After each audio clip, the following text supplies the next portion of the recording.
This is your friendly neighborhood agitator, Cliff Cawthon, and this is our May Day special. I am coming to you from my home office after editing together a bunch of special coverage of the May 2026 May Day rally in March. And this one was definitely on the bigger side. However, just for a little bit of catch up, if you want to know more about what May Day is, you can check out our previous episode featuring Shimona Moreno, the executive director of 360 Seattle, and also a member of the May Day Coalition Planning Committee. And you can find that episode right after this on our YouTube or Spotify channel, or watching for reruns from Rainier Avenue Radio. And with that, I am happy to invite you to watch our special coverage, series of interviews of participants, and of course, some lovely shots from the march itself. And at the end, in the second half, we have a special interview with local journalist Hannah Krieg, who was out with us. And yes, this is both an episode of the Unmasked Agenda, but also a collaboration with The Burner. And we are happy to have our friends helping out with this particular episode. And with that, on to the show. Stay out there, stay vocal, stay righteous. Peace. My name is Jamie Thomas. Formerly, I worked at Swedish Medical Center for 14 years in the EICU. I now am a full-time union organizer. And we have... I'm Sienna. I'm a current nurse at Swedish on a general medical floor. All right, Jamie and Sienna, I'm Cliff. It's great to meet you. So this is for the Unmasked Agenda. We're a podcast based in Rainier Avenue Radio. And I was wondering, so what brought y'all out today? Well, for me, I've been an activist for about 19 years, and now I am a full-time union organizer. We're here to talk about immigration rights, healthcare, and making sure that we have a world that is equilibrium. And like I say here, imagine being afraid of diversity, but not afraid of dictatorship. It's powerful. And I actually didn't know this was happening today originally. I ran into him on the street. I said, that's my union. I love my union. It's advocated for my and so many other people's needs. And I wanted to be a part of it, so I came down to learn, and now we're jamming out. Perfect. So in that case, so why is the union so important to you guys? Well, for me, it's when we look at that racial justice lens about equity and social moving forward. When we look at economic justice, we see racial justice that equates together. So that's what's important about having a union and standing up for our rights. Yeah, I think it's just so important that it's a way that we can all come together and advocate for everyone and all their needs. Awesome. Collective action. Yes. All right. And last but not least, so what do you hope to accomplish today? Well, first off, I always like to have a good time, meet new people, and just continue to have advocacy for our community. How we doing? Here to learn and just enjoy. Awesome. What was your name? Nate? Yeah. So are you local? I mean, I stay out here. I'm not from here. Fair enough. Same here. Yeah. So in that case, why are you out here today? I love to see people showing up, trying to get something done. Revolution is not a spectator sport. Get involved. You got criminals in your government. If your government's in Epstein files, you need big numbers to show up and arrest them. That's how we arrested Netanyahu today. So I must say, you seriously look like you just came out of a brilliant comic, a revolutionary comic. I mean that as the highest compliment. So tell me, you talk about arresting Netanyahu and that revolution is a spectator sport. Can you share a little bit more about what revolution means to you? When the criminals who are running everything right now. They're brought to where they need to be, which is in prison. Like when we got Netanyahu, we just dumped him in a porta potty and we kept flushing it and dunking his head, and that's when he knew like he was no longer in power. For us to have a just society, the really evil people who are committing genocide, cannibalism, pedophilia, all that shit on these islands, and then we find out about it, that's just bragging about what they're doing if they get away with it, unless we bring them to justice. So accountability for the most evil people is revolution. And they'll tell us it's crazy, but it's the only thing that makes sense. The crazy thing is letting these crazy people continue to run us. So, last question. So, what are you hoping to accomplish today, Nate? This is what democracy looks like. Continue to build. These protests are good to show numbers. This is what democracy looks like. But I feel more empowered when these people, they go and find their nook or cranny in the world, and they do play their part. Some people do different things. Some people burn warehouses to the ground, or they burn ice facilities to the ground. I'm not advocating for that. I'm just saying that's a part of it. Absolutely. Right, so what was your name? Sharon Otness. So, Jared, which organization are you with? With South Snohomish County Indivisible. So why are you here today? We're here just to give a bigger presence to this day that I think a lot of people are still a little unaware of. Really? So we're trying to bring more awareness to days like this that maybe don't get the big crowds that No Kings gets right now. So, yeah. So in that case, what does May Day mean to you? Well, to me, what it means is the message that we're receiving from Indivisible, which is no shopping, no school, no work. So, making sure that the billionaires aren't getting so much of our shopping shares. Absolutely. Before it gets too loud over there, I'm curious as to what you hope that you guys accomplish today. Well, again, just more awareness of the bigger picture of what's happening. The other thing that this day is so important about is to kind of stretch our muscles a little bit, to make sure that we can come together very quickly as things are happening so fast in this political welcome everyone mess to that we're May Day in, 2026. so that we can come together quickly, like they did in Minneapolis, like they did in Hungary. Like we want to make sure that people know to come and get together. Right. Are we ready to fight? Because it's togetherness that's going to help us move forward. Awesome. Thank you. I appreciate it. Yeah. And what's your name? Excellent. So, can you share with me why you're out here today, Ahmed? I'm out here to represent the resistance for Amazon. There has been, Amazon has been working with the Israeli military for over 4 years, and we are trying to not let that happen anymore. We're trying to cut ties. We're trying to force them to cut ties with Israel. We're out here giving out flyers, helping our friends over here, Bilyad and Noah Ajah for apartheid, in their resistance against Zionism. They're forced to leave due to economic conditions with U.S. imperialism. Right on. So, tell me, for folks that might not understand immediately, what's the connection between, the apartheid going on in Israel and Palestine, and the apartheid in Israel and genocide in Palestine, and International Workers' Day? Well, I think as a former Amazon worker, I didn't have much of a choice to decide whether my labor is fueling a genocide or not. Even though I was at Whole Foods, that works mainly for food distribution, selling food, that still contributes to the machine, to the genocidal machine of Amazon. And I had no choice to say yes or no to Project Nimbus, a $1.2 billion project in Amazon and the Israeli military.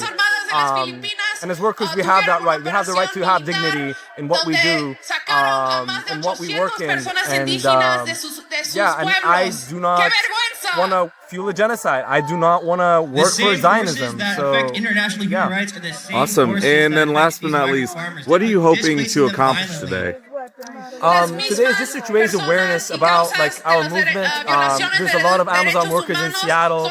I bet like half of these folks here, maybe quarter of these folks, are Amazon workers. And like I think if we don't go out and go on the streets, put our hat flyers, get our name out there, people won't know where to go if they're frustrated or if they want to commiserate their hatred for genocide at Amazon. So we're here. Yeah. Awesome, brother. Thank you. For record, obviously, what was your name? Richard Smith. I'm with UFCW 3000. I'm a communications director. Awesome. So, Rich, tell me, so why is UFCW and why are you out here today? We're out here for 3 very good reasons. This is International Workers' Day. This is May Day. We celebrate and uplift the struggling workers. This year we're in the streets demanding workers over billionaires, community over ICE, and public goods over foreign wars that are raising gas prices and hurting working people every day. Right on. So, in that case, let's talk a little bit about 3000 locally. Right. So, are there any particular contract fights or any particular initiatives that you guys are pushing locally? Oh, you know, we've always got workers at the table trying to get what they deserve. Right now, we're trying to unionize REI. The Bellingham store. Ah, that's what this is about. That's what this is about. That's right.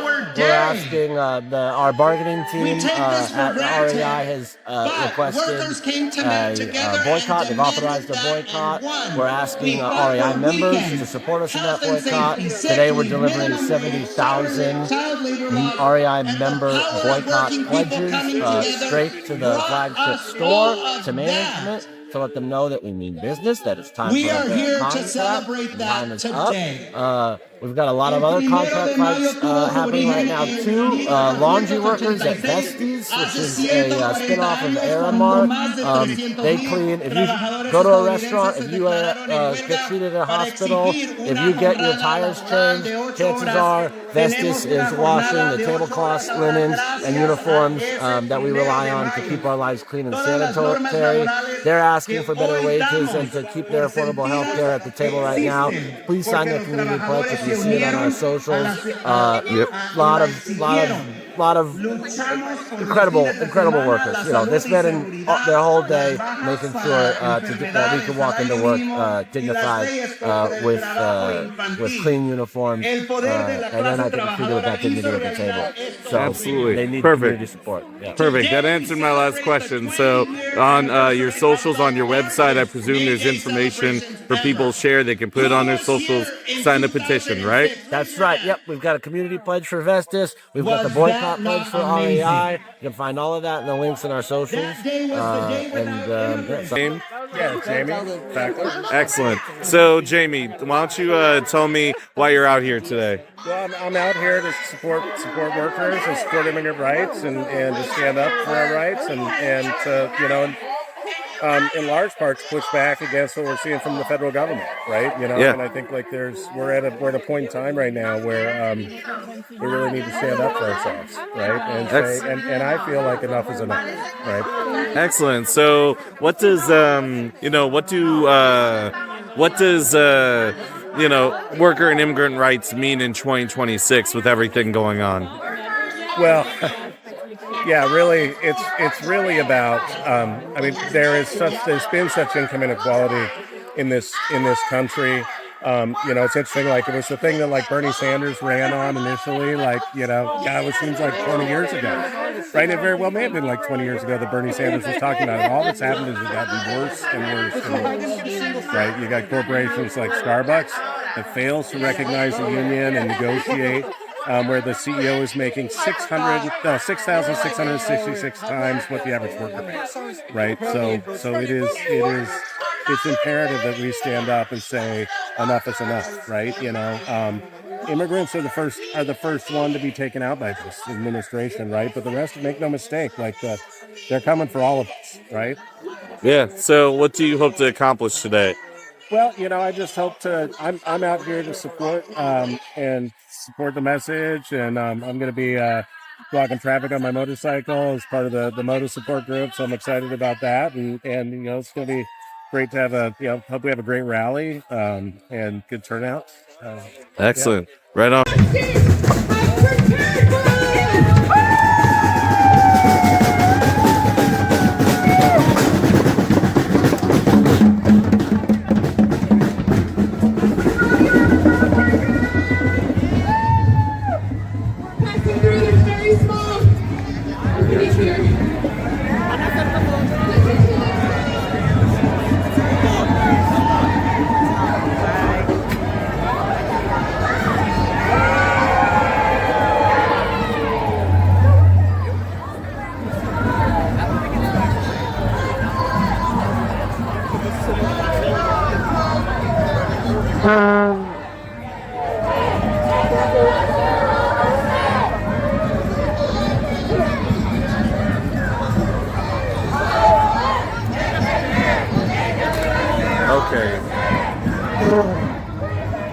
So we are currently filling the courtyard of the Amazon spheres.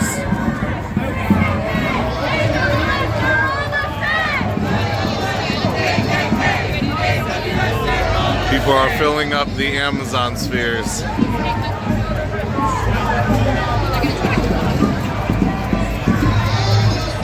Oh, there we go.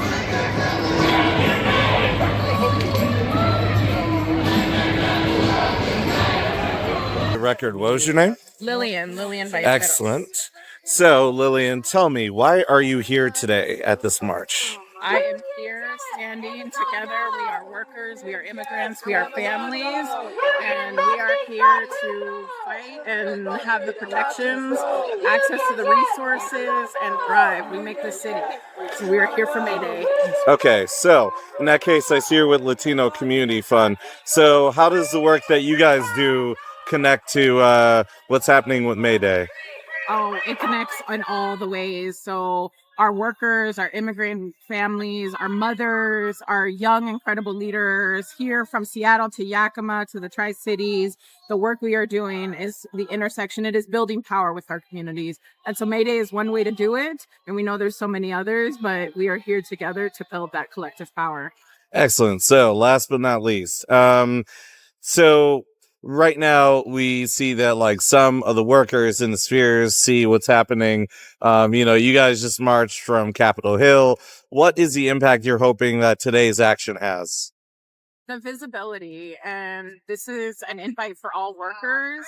This is a billionaire economy that is exploiting all of our families. It's exploiting my mom, it's exploiting our young people, it's exploiting workers, all workers. And so this is the invite and the visibility, and that this city is all of us, and so we're not going anywhere. Awesome. Your phone is a phone and like calling people.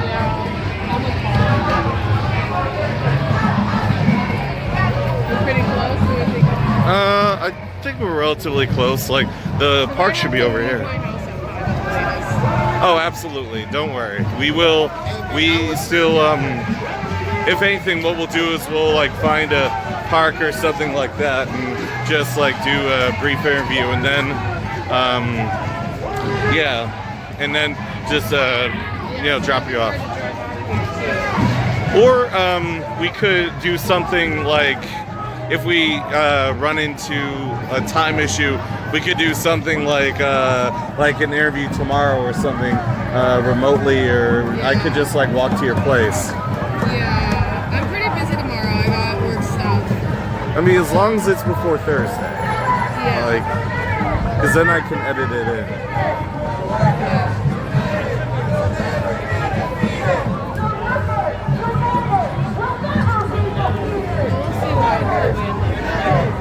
Hello, and let me know when you're ready. I'm rolling. Okay, cool. So, Katie Garrow, General Secretary of MLK Labor. It has been a long time. How you been? I'm good. How are you? I'm good. So, tell me a little bit about why your union's out today and what you guys were doing. Yeah, well, today is International Workers' Day, and we are out fighting for a better quality of life for all people who work for a living, and we're fighting against the attacks on immigrants in our country by our federal administration right now. So let's talk a little bit about the federal administration. So, I mean, suffice to say, like the Trump administration has recently, cheered the rolling back of voting rights. With Supreme Court ruling recently has, cheered on a lot of like anti-worker legislation. So, what is your plan or your feelings on how MLK Labor can assist in fighting back against that? Yeah, well, we have a couple different theories of change that we're operating from, but this day is about civil disobedience, and it's about demonstration and protest, and the way that those tools are used for social change. As we both know, these have been tools that were used to originally form the very first unions to fight for and win things like the National Labor Relations Act and the New Deal, and then later the Civil Rights Movement used the tools of nonviolent civil disobedience to win landmark legislation in the 60s. And so those tools are still relevant to our movement today and how we resist and fight for progressive social change. Right now, we have seen more recently how after the murder of Renee Nicole Good and Alex Preddy, all of the demonstrations that erupted nationwide, I believe, did have an impact on the administration redirecting their immigration enforcement strategy. They were found to be deeply unpopular by the American people as strategies that they were deploying, and that's because people stood up and participated in things like May Day. So, I mean, today's march, it's big, it's, energizing, it's great. But what do you want to see happen, like, beyond today? Yeah, well, we're fighting for things like a 32-hour work week, for Medicare for all. Oh, here in Washington? I mean, yeah, absolutely. Oh, yeah, okay. Yeah, I'm with that. Yeah, absolutely. And Medicare for all, we think that healthcare shouldn't bankrupt anybody. We're fighting for social housing funding and the expansion of affordable housing in the region so that people can afford to live. This is a beautiful place, but it is deeply unaffordable. And how can a place be functionally welcoming to people like LGBTQ people or immigrants if they can't actually afford to be here? Cool. And last but not least, we're going, in the next legislative session, it's going to be a big crunch. So those are a lot of goals that sounds like, we can achieve on like state level, Medicare for all, doing something around affordability, 32-hour work week. Do you think it makes sense for a lot of the lawmakers to maybe start, getting phone calls and emails and things like that around it?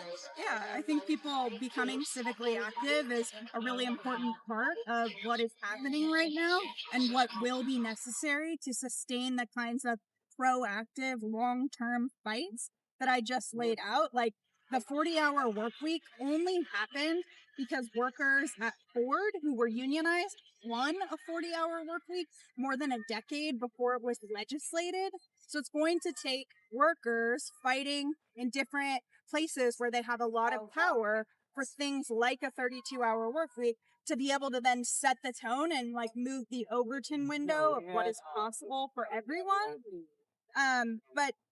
But yeah, I mean, our area of expertise is local. At MLK Labor, we lobby local elected officials. And that's where, our sphere of influence is. And we really believe that it's important that politicians in King County lead the way for the whole nation. We are a progressive, urban, strong local labor movement. And our best function is to drive a standard that is high for the whole country, like we did with $15 minimum wage. You know you can't get enough of Rainier Avenue Radio. .world.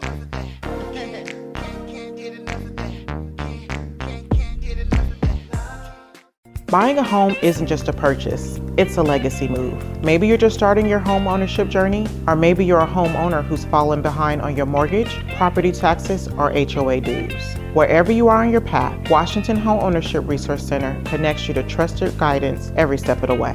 Vetted resources, trusted referrals, real support. If homeownership is your goal or you're trying to protect the home you already have, don't face it alone. Visit homeownership-wa.org or call the Homeownership Hotline at 877-894-4663 today. The Washington Home Ownership Resource Center, educating and empowering future and current homeowners in Washington State.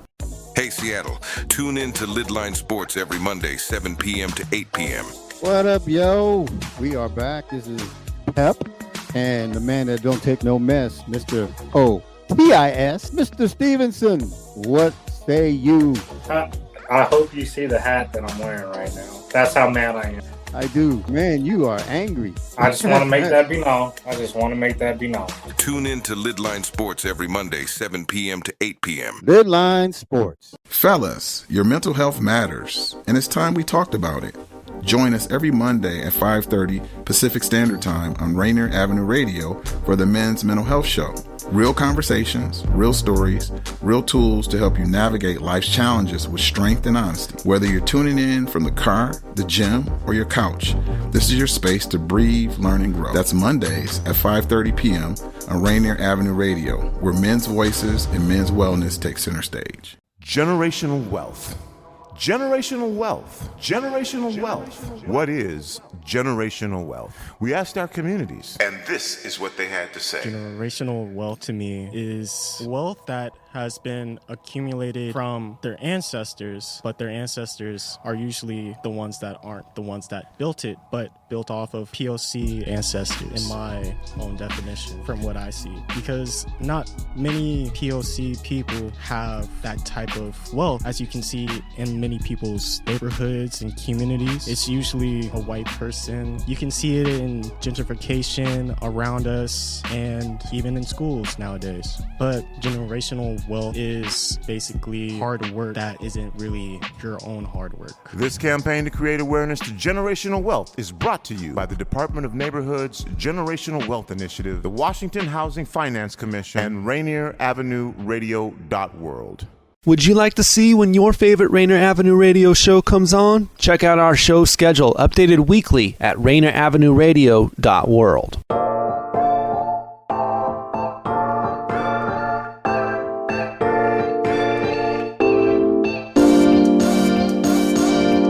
This is your friendly neighborhood agitator, Cliff Cawthon, and you are joining us for a special May Day presentation and conversation with the one, the only, the idiosyncratic, the reporter in Seattle without a boss, is Hannah Krieg.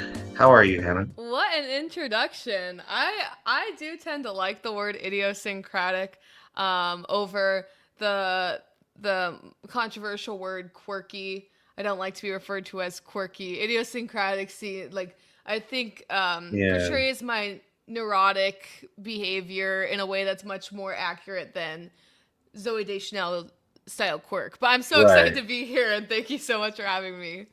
Absolutely. And also, we were just screening some of the footage you and I got together during the day.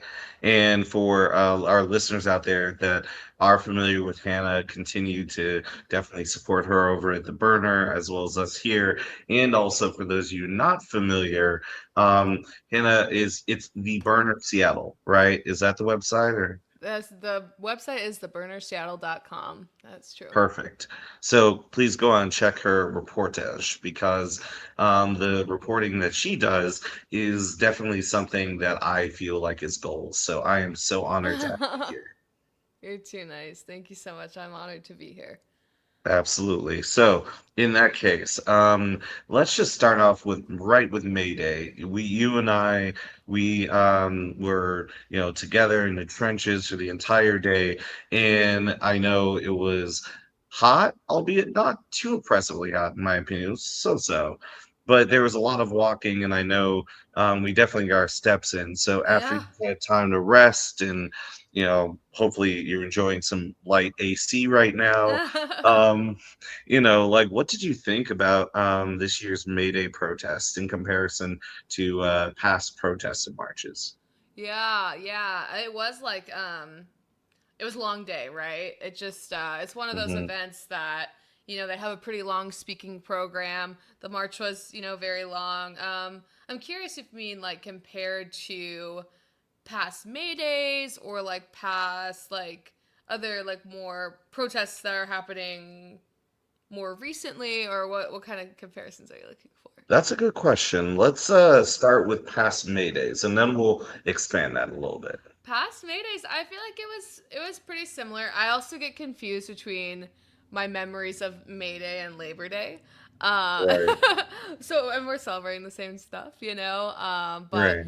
It was all the usual suspects, right? We had a big presence from SEIU, UFCW, whatever the library union is, all the the usual unions were there, and then there were big contingents of other people. I think they were calling them contingents, like the pro-Palestine contingent. I think there was Right. a contingent representing like the struggle for working people in the Philippines. There was Mm-hmm. contingents for a great many causes, and it was cool to see them, marching together as one. And I'm sure that march of thousands and thousands of people, I didn't look for an estimate anywhere, and I can't estimate to save my life, but that march of thousands and thousands of people, I'm sure there's like a diversity of opinion and a diversity of like perspective among them all. But it's cool that like on a day like May Day we can think about our struggle as the 99% against the 1%,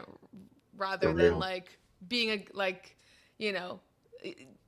fighting along those lines that the 1% uses to divide us so often, I guess.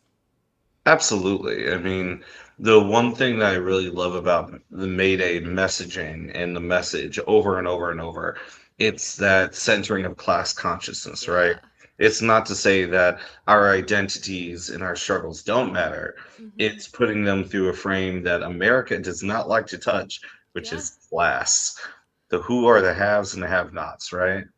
Yeah, no, I love that framing. I know that sometimes people can get a little, uncomfortable with that sometimes, because like they've been told that when you kind of have that like class first or class focused like approach, that a lot of these other like actually very important, like sometimes they get dismissively called like culture issues or culture war issues, Right. like trans rights, which I don't think are unimportant by any means. They're Right. super important and super tied to class.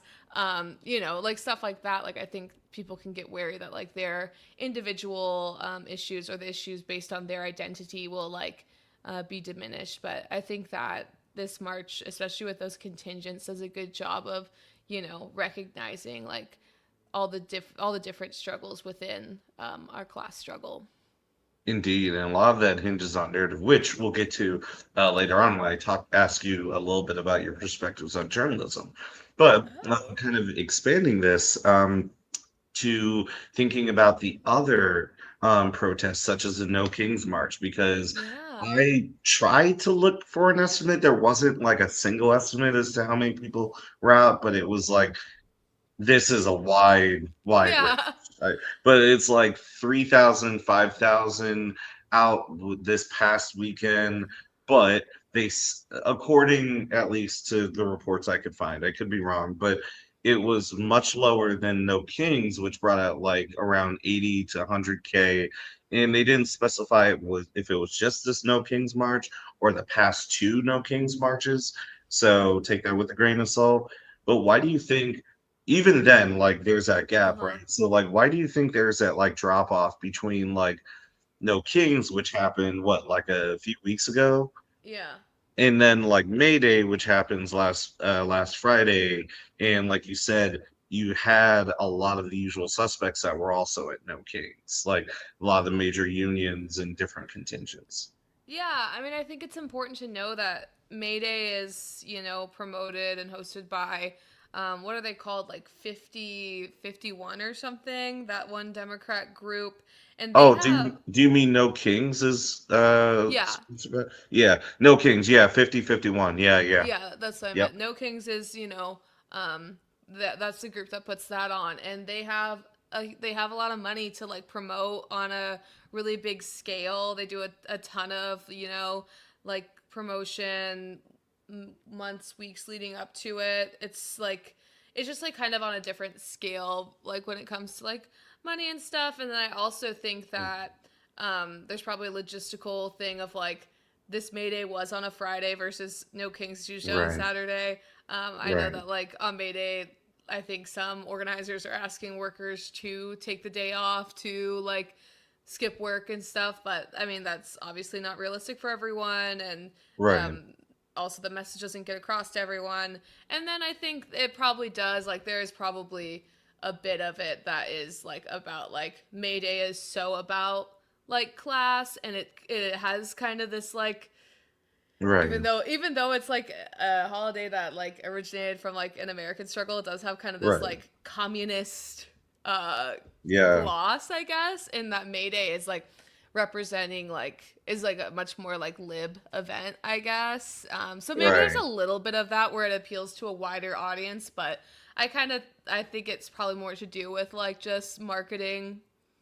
I think that's a very good analysis, and particularly it makes me feel a little bit better because one of the things that I was concerned about, and that was actually kind of part of the next question, but I'm going to punt it a little bit, um, is right now we're seeing rising fascism. We are seeing freaking Hitler's faux slave catchers meeting the SS, meeting these incel stormtroopers just plucked from whatever basements they come from, invading American cities.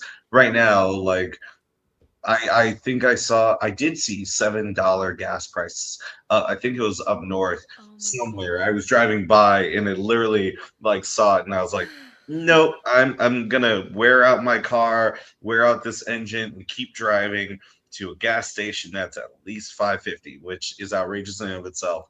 But so many people can't even afford groceries right now. There's so many problems, but there's still that like you said, no kings is more Democratic Party aligned, right? There's still folks that are like, oh, Trump's in office. And then the concern is well, once he leaves office, are we still going to have the same type of energy?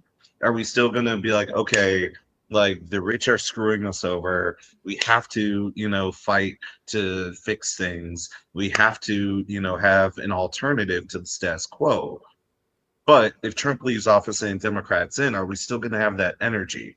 And that's the thing, I guess, that worries me, given that drop off. And I don't know. Do you have any thoughts on that?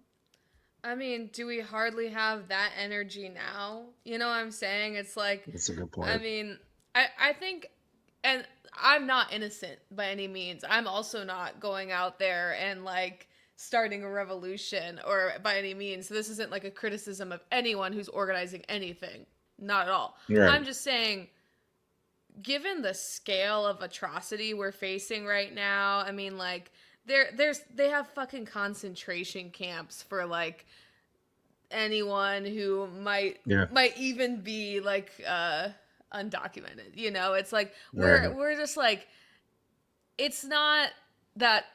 If you want to make the Nazi Germany comparison, I understand that some people don't like that, but it's not that right. Nazi Germany is coming. It's we're here, kind of. It really Right. is so serious. And I think something about the actions we see are standing outside the federal building and chanting and, wearing green frog suits. And I mean, I think there is a place for catharsis. And I understand the argument that a lot of these kind of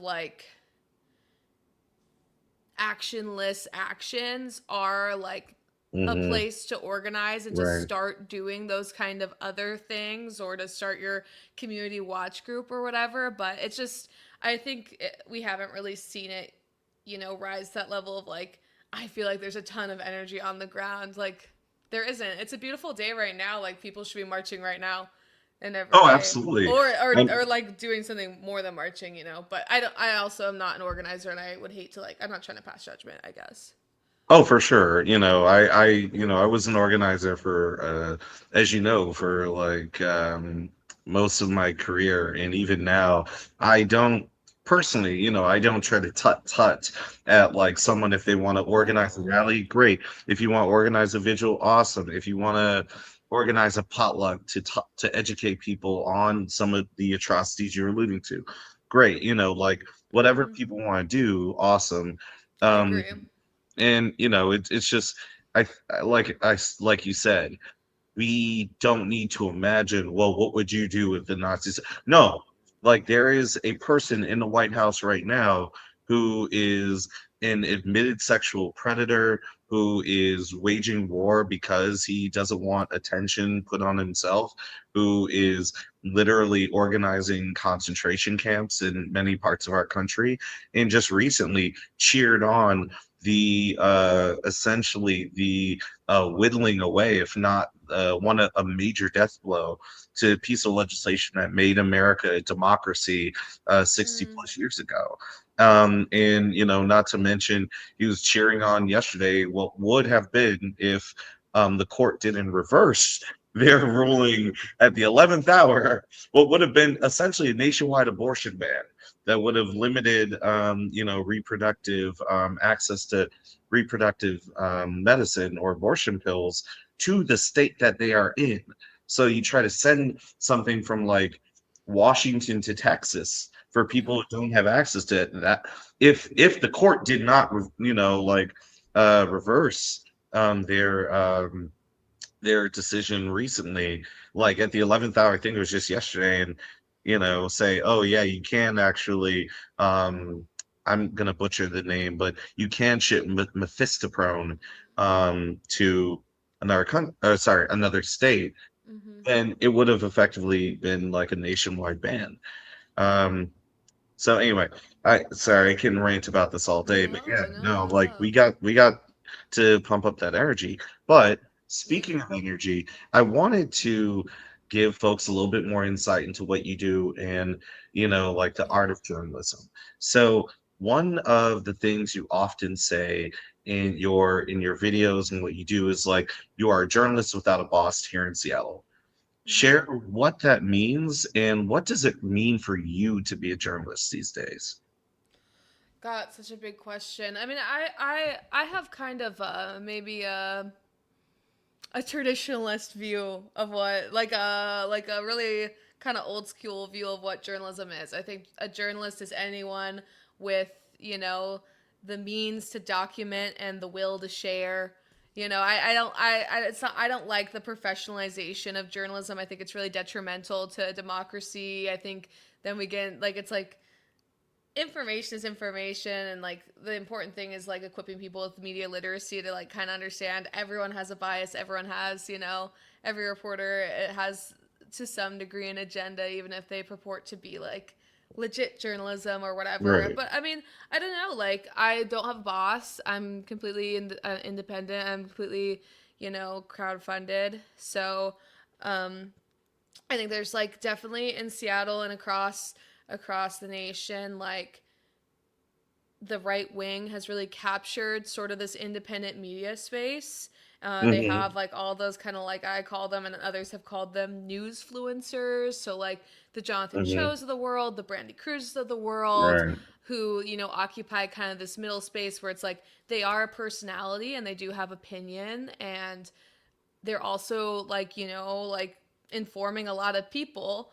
And the left, I think, or maybe rather like the Democratic establishment, or I don't know, like we just don't have like an answer to that on the same level. And Right. so I think it's important for like to embrace sort of like independent journalism from the left, and to like, I don't know, a lot of people want to denigrate it, but I think it's really important. I think it is like an essential part to like a thriving democracy, and So that's kind of the space I want to occupy. Yeah.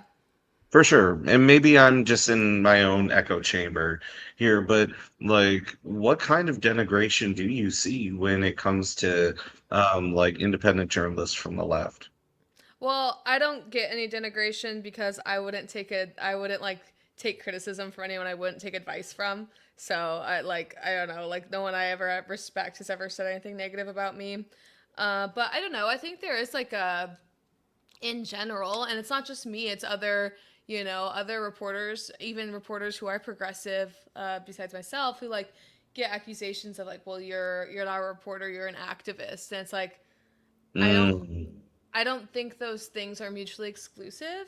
I think right. that like every reporter, whether they're at the Seattle Times, whether they're at the Stranger, whether they're doing their own independent thing, they are advocating for something implicitly, and they're making choices every step in the reporting process that is like picking sides and like aligning with different biases. So it's just, to me, it's a stupid failing argument that people just like, Right.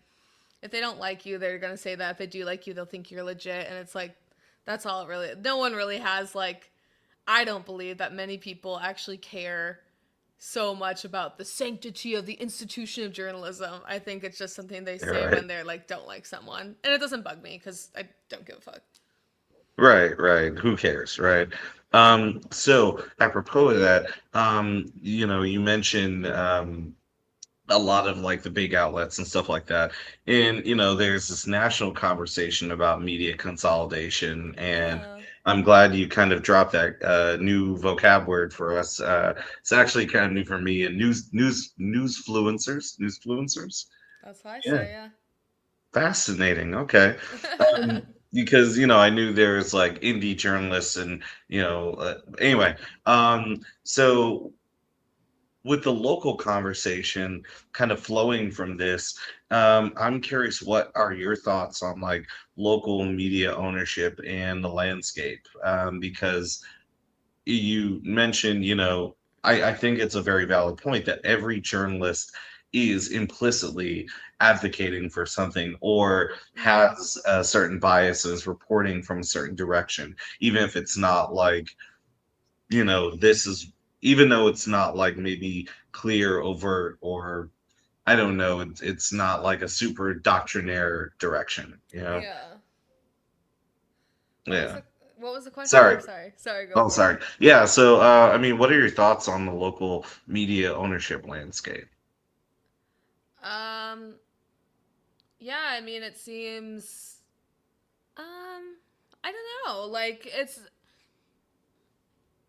I'm trying to think of my thought. That's kind of uh that's a big question, right? Um I think that bosses suck. I don't know. Like there's a lot to unpack there, right? Like Right. we have, Sinclair operating Como and, it seems like the owners of the Seattle Times have been treating their workers pretty poorly and I mean, Mm. yeah. Yeah, maybe it's time for like a IWW for journalists. Yeah. I mean, there are like, like a lot of these reporters are unionized, which I think is, a big help for them, but just like um Yeah. a union's only as powerful as like you only like get what you're willing to fight for, and so sometimes it can be tough, and their union's pretty small, and so they don't have always the most like leverage to like go on strike and stuff, and so it's just kind of like, and they're not, I mean, journalists are not making a bunch of money, they don't have like a ton squirreled away to like go on strike and to really leverage their labor in a way. And like I think a lot of bosses are really willing to like replace reporters with AI. And so I think it is Right. like using your work as leverage feels like risky because it's like it seems like owners feel like their reporters are so easily replaceable. Mm. Interesting. I wonder, how much of like reporting from like these big firms these days is done by AI, or like how exactly is AI being used